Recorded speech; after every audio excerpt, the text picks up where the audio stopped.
September the 21st, Simple Faith.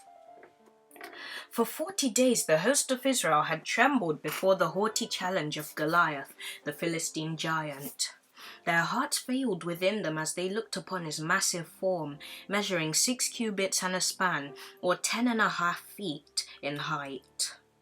Upon his head was a helmet of brass. He was clothed with a coat of mail that weighed 5,000 shekels, or about 157 pounds, and he had greaves of brass upon his legs.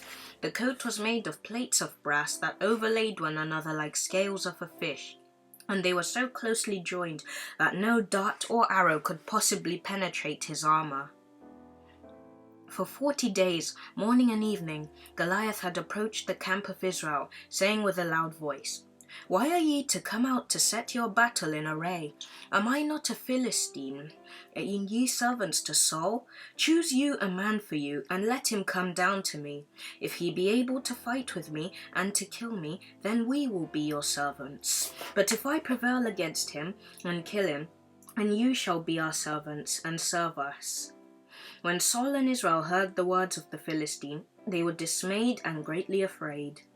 No one dared to go against this boaster until David, stirred with indignation at the proud words of the idolater, offered himself to Saul as one who was willing to fight for God's glory and Israel's honor.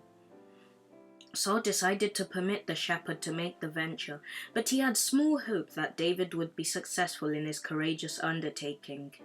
Command was given to clothe the youth in the king's own armor. The heavy helmet of brass was put upon his head, and the coat of mail was placed upon his body, while he was girded with the monarch's sword. Thus equipped, he started upon his errand, but ere long he turned back and began to retrace his steps. The first thought in the minds of the anxious spectators was that David had decided not to risk his life in meeting an antagonist in so unequal an encounter. But this was far from the thought of the brave young man. When he returned to Saul, he begged permission to lay aside the heavy armor, and he said, "I cannot go with these, for I have not proved them."